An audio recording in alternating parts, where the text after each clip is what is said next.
বিভিন্ন গুপ্ত সংগঠনের সদস্যবৃন্দ আমাদেরকে নিয়ে মব করার সম্ভাবনা আছে। আগামীকাল থেকে আনুষ্ঠানিকভাবে নির্বাচনী প্রচারণা শুরু হচ্ছে। আমরা বিশ্ববিদ্যালয় প্রশাসন এবং নির্বাচন কমিশনকে বলেছি এই যে হল ভিত্তিক যে প্রচারণা হবে, সেই প্রচারণাগুলো কোন ধাপে কোন পদ্ধতিতে হবে সেই বিষয়ে তারা একটা ফর্মুলা আমাদের সামনে উপস্থাপন করবে। কিন্তু নির্বাচন কমিশন এখনো পর্যন্ত সেই ব্যবস্থা কিংবা সেই ফর্মুলা আমাদের সামনে উপস্থাপন করেনি। এখন সেই ব্যবস্থা আপনার হচ্ছে যে প্রকাশ না করার কারণে আমরা যেভাবে প্রচারণা করতে যাই না কেন, সেটাকে নিয়ে আমরা আশঙ্কা করছি বিভিন্ন গুপ্ত সংগঠনের সদস্যবৃন্দ আমাদেরকে নিয়ে মব করার সম্ভাবনা আছে। নির্বাচন কমিশনকে বলছি অতি দ্রুত কোন কোন প্রক্রিয়ার মধ্য দিয়ে হলগুলোতে আমরা নির্বাচনী প্রচারণা কার্যক্রম চালাবো সেটা আপনারা প্রকাশ করেন, নতুবা গুপ্ত সংগঠন কিংবা অন্যান্য যে সংগঠনগুলো আছে প্রার্থীদেরকে রাজনৈতিকভাবে মোকাবেলা করতে ব্যর্থ হয়ে তাদের বিরুদ্ধে অপপ্রচার চালানোর সম্ভাবনা আছে।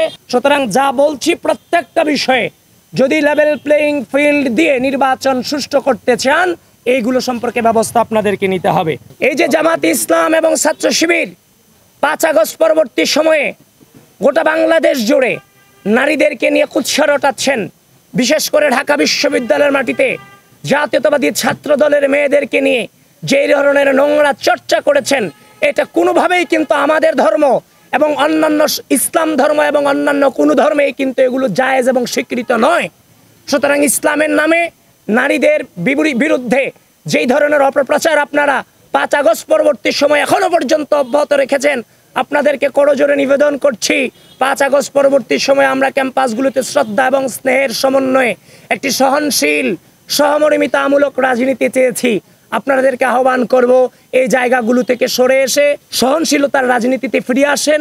নারী সম্পর্কে যে কুৎসিত দৃষ্টিভঙ্গি সেখান থেকে আপনারা আশা করি ফিরে আসবেন। প্যানেলে যারা আছে আর কি, প্যানেলে গুপ্ত সংগঠনের কিংবা হচ্ছে যে তারা যে প্যানেল দিয়েছে সেই প্যানেলের যে মেম্বার কিংবা সদস্যরা আছে তাদের নামগুলা যাদেরকে মুড়ি খাওয়াচ্ছে তারা মুখস্থ করতে পারছে কিনা এটা নিয়ে একটা প্রতিযোগিতা হচ্ছে এবং যে বেশি নাম মুখস্থ করতে পারছে তাকে উপঢৌকন এবং উপহার দেওয়া হচ্ছে।